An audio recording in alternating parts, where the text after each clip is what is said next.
The cries of my daughter, who was supposed to be playing in her room, echoed through the house.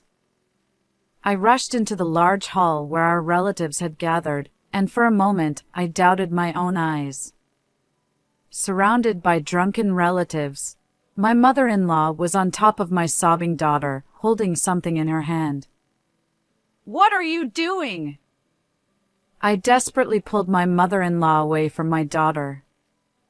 She was shaking her shoulders, staring at me with the eyes of a demon. My name is Linda, 33 years old. Currently, I live in Tokyo with my husband, Robert, and our 5-year-old daughter, Patricia. Originally, I was a full-time employee, but when I became pregnant with Patricia, I switched to part-time work. Patricia is an easy child to care for, and she has grown up to be a very good girl. My husband is also kind, and always considerate of me and our daughter. Every day, I'm truly living a fulfilling life, but there are a few times a year when I face a troublesome situation. It's my relationship with my husband's mother, my mother-in-law. My husband's hometown is a small village surrounded by mountains, and since my father-in-law has already passed away, my mother-in-law lives there alone. It takes more than 2 hours by car to get to the city from my in-law's house, and it's so far from Tokyo that we can't go back without using an airplane. But still, every time something happens, she starts a feast with all the relatives. It wouldn't be a problem if she were a good mother-in-law, but she loves to torment her daughter-in-law, and for some reason, I was the target. My husband is the youngest of 3 brothers, and the 2 older ones are already married. Every time, my brothers-in-law come back with their wives, bringing their children. It's true that my mother-in-law seems to be making sarcastic remarks to my sisters-in-law as well, but the level of bullying I receive is different from my sisters-in-law. As I can't retort anything back to her, unlike my sisters-in-law who don't seem to care at all about what she says, perhaps my mother-in-law enjoys tormenting me more. The reason I couldn't say anything to my mother-in-law was due to an incident that happened during a previous visit. That day, shortly after arriving at my in-law's house, I was taking a break. "What are you doing just sitting around?" Suddenly, I was yelled and I had all the household chores dumped on me. Of course, my husband and brothers-in-law did caution her, but nothing they said got through to my mother-in-law. Not wanting to worry my husband, I pretended to be fine. However, there was one time I was exhausted and sat down in the kitchen. When my mother-in-law saw it, not to skip doing, she hit me so hard with a broom for slacking off that she left me a bruise. She watched me wince in pain, laughing uproariously. Since then, I've been terrified of my mother-in-law and lost the courage to stand up to her. Moreover, I also had a hard time with my sisters-in-law. They were cold from the first time I met them, and aside from my mother-in-law, they also gave various instructions. Whenever I tried to talk to them, they would respond with harsh words. There wasn't much of a friendly atmosphere. Furthermore, my mother-in-law was good at manipulating the others. She seemed to have spread the word that I was a bad daughter-in-law, and that I didn't value her. The relatives, who completely believed my mother-in-law's words, were all on her side. Aside from my husband, I didn't have a single ally in my in-law's house. As a result, at some point, my daughter Patricia also started to show a distaste for returning to her grandparents' house. Perhaps, from Patricia's perspective, it looked like her grandmother was bullying her mother. Even though I felt guilty, because this was the 3rd anniversary of my father-in-law's death, not going to my in-laws' house was not an option unless there was a serious reason. Well, no matter what the reason, there was never really such an option. but after this, I was to deeply regret not noticing my daughter's true feelings. On the day we were to go to my in-laws' house, my husband suddenly had to work. He explained the situation to his mother and said he would come the next day. You should come first, Linda, since there are preparations to be made. It's unthinkable for a daughter-in-law not to prepare for a memorial service. But she wouldn't listen to his words.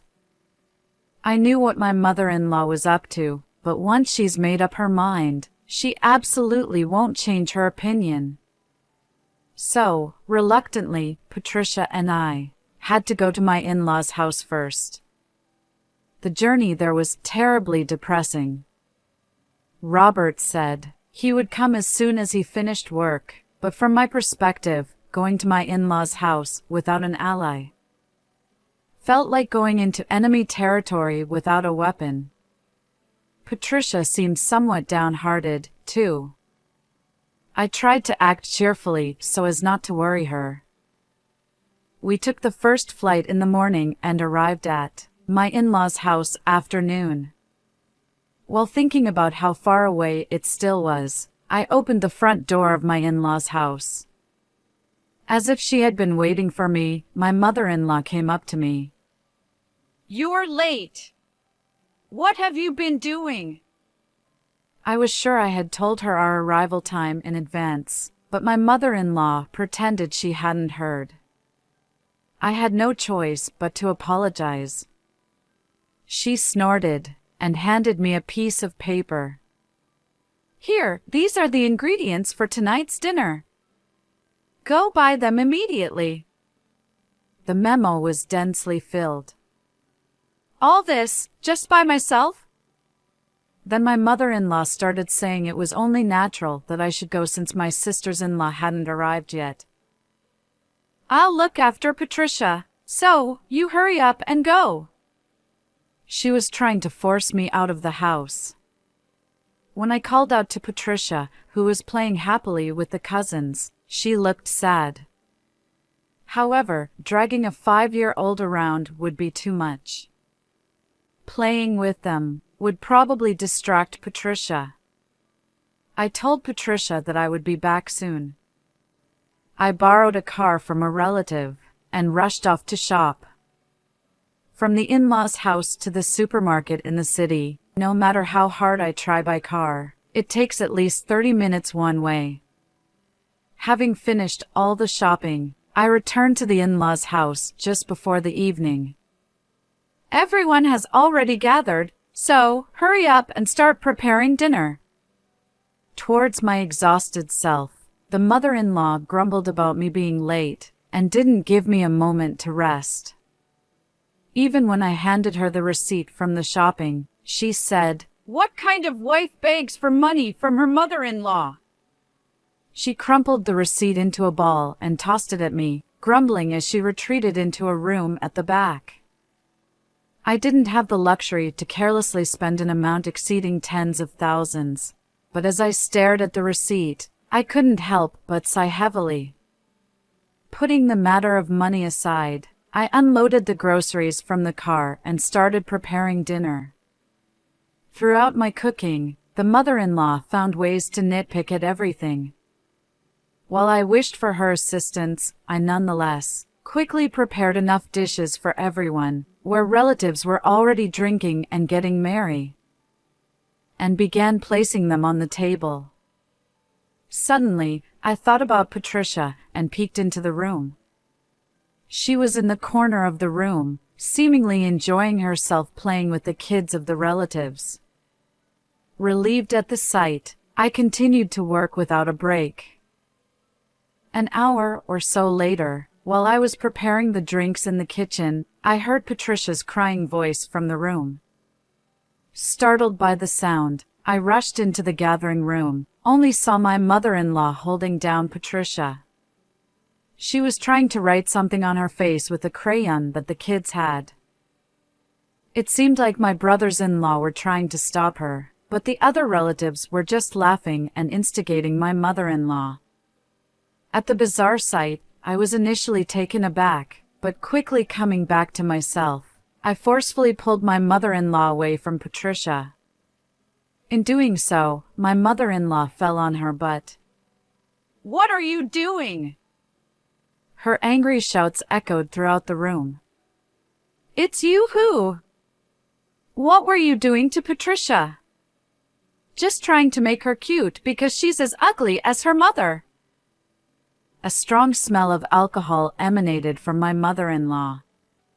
Even after that, without showing any remorse, she continued to badmouth me in front of all the relatives. I felt sickened by everyone there, and picking up the crying Patricia, I found myself grabbing our bags and storming out of the in-laws' house. Having left the in-laws' place and checking if Patricia was hurt, Patricia, while crying, told me what had happened. Hearing that, I was immensely shocked. Every time we returned home, it seemed that my mother-in-law had been harassing even Patricia when I wasn't aware. Thinking that if she told me, I would be bullied again by my mother-in-law, she didn't say anything and had been enduring it all this time with her small body. Patricia kept apologizing over and over again. The one who should apologize is me. Why couldn't I have noticed earlier? I'm a failure as a mother. Holding my trembling daughter, all I could do was to apologize. I immediately contacted Robert. Robert had just finished work and was about to head to the in-laws' house. When I told him we were not at the in-laws' house, he was terribly surprised, but sensing something serious. Robert booked a hotel near the airport for us.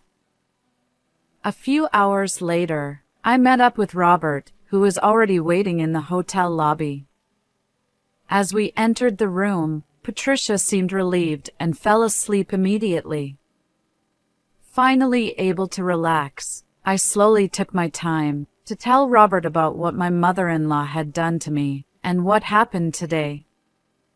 At first, Robert seemed incredulous, but when I handed him something, he shuddered. Linda, I'm really sorry for making you suffer. As he deeply bowed his head with tears streaming down his face, he apologized to me. If it were just me, I could have somehow endured it. But if Patricia is also being affected, I can't stay silent. I, too, couldn't stop my tears alongside Robert.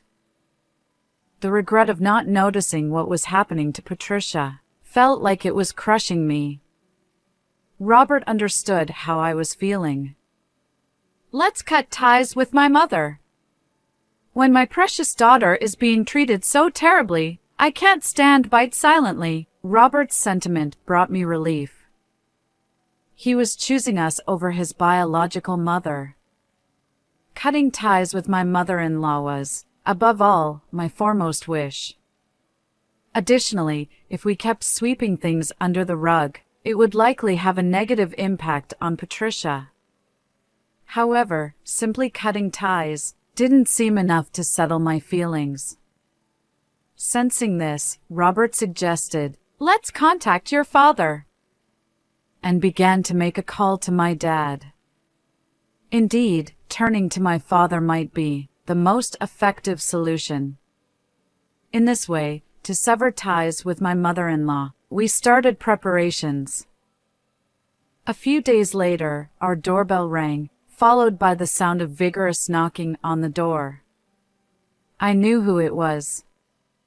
Immediately, I sent a message to Robert, who was at work, and upon opening the front door, sure enough, there stood my mother-in-law. She was already seething with rage. Without uttering a word, she stormed into the room and exclaimed, "What is the meaning of this?" She threw an envelope at me. "Simply put, this represents Robert's and my feelings." Inside the envelope were proof of the numerous harassments by my mother-in-law and documents demanding compensation for emotional distress.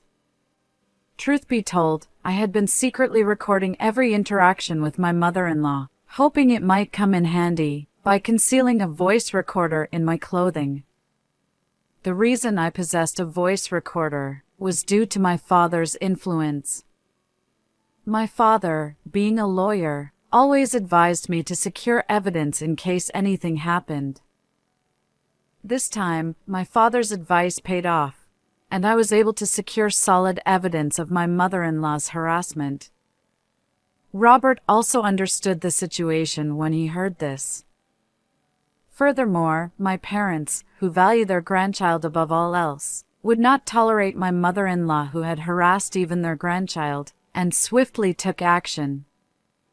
As stated in this document, we are demanding compensation for emotional distress.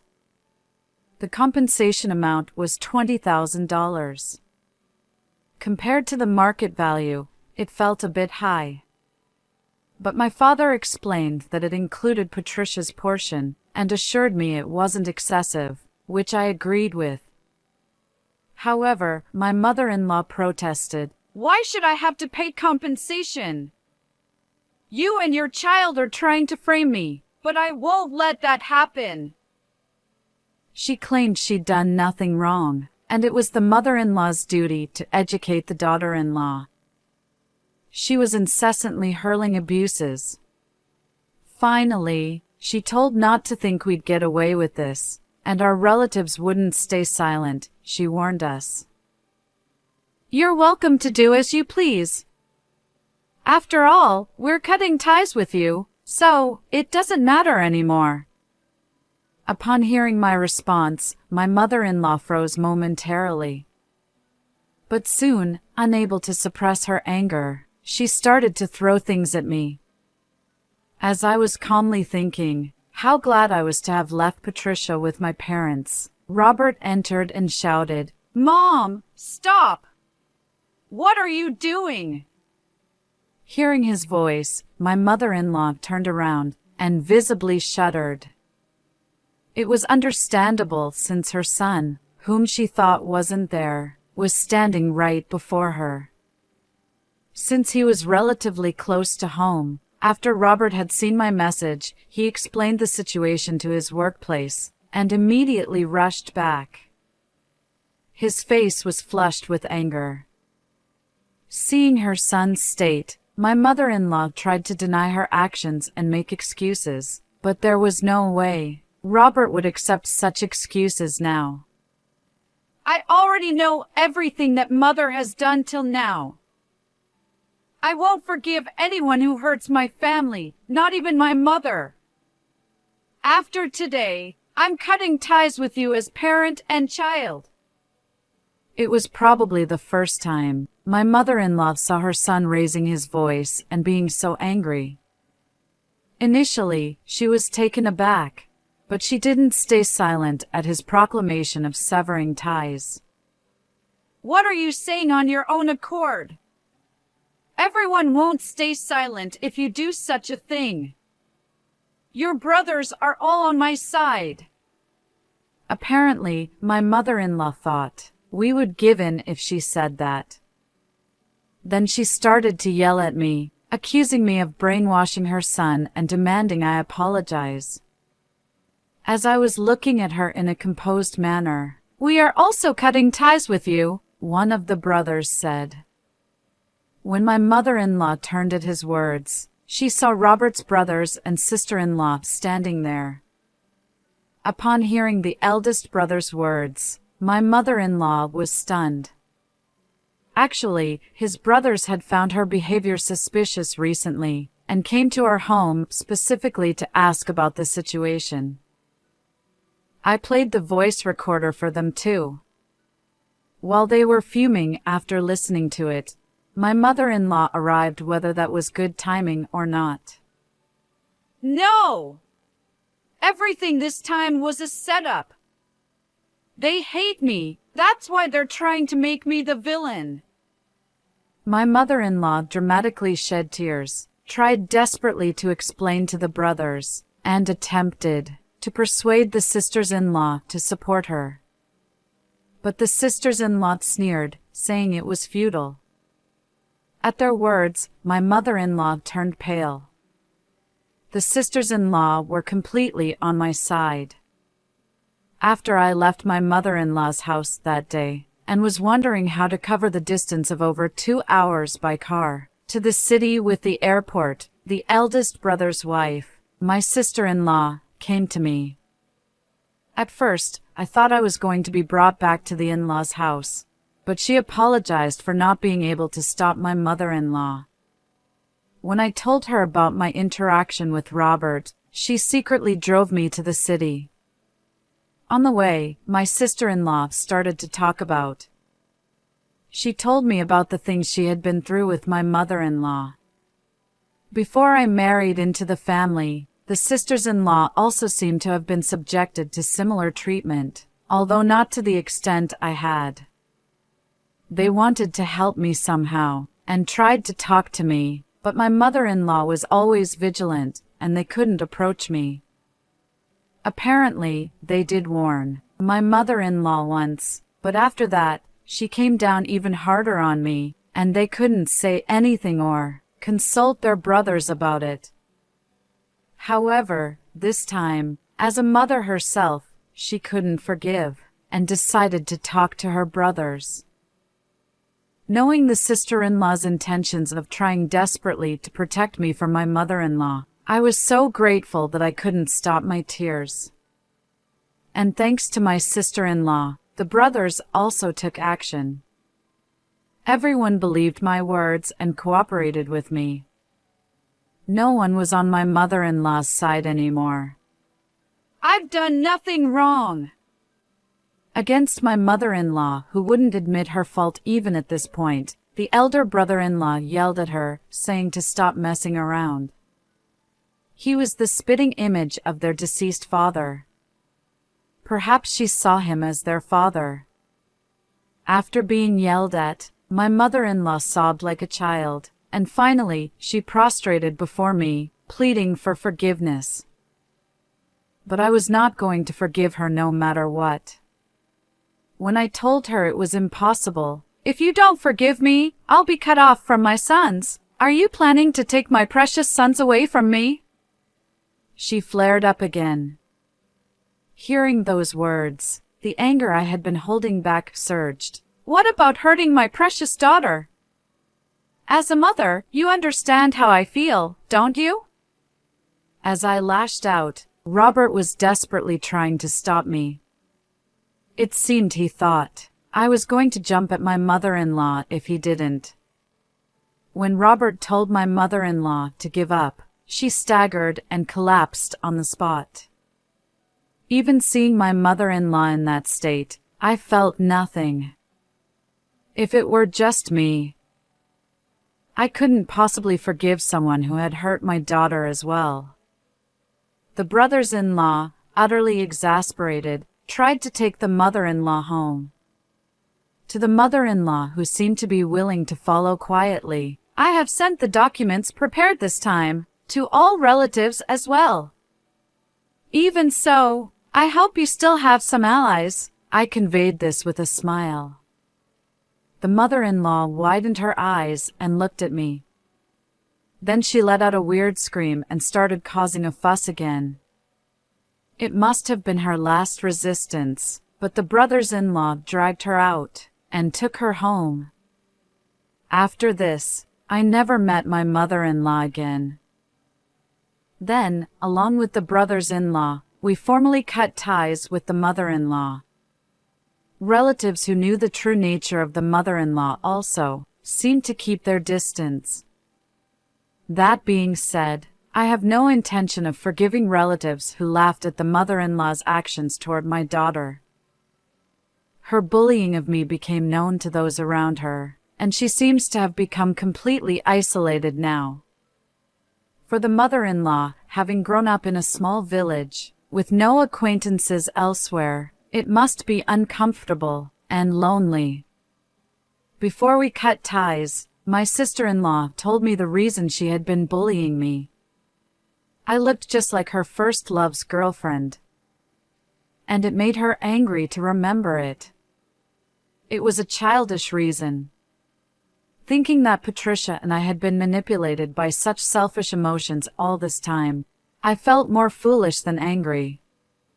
And I was truly glad we had cut ties.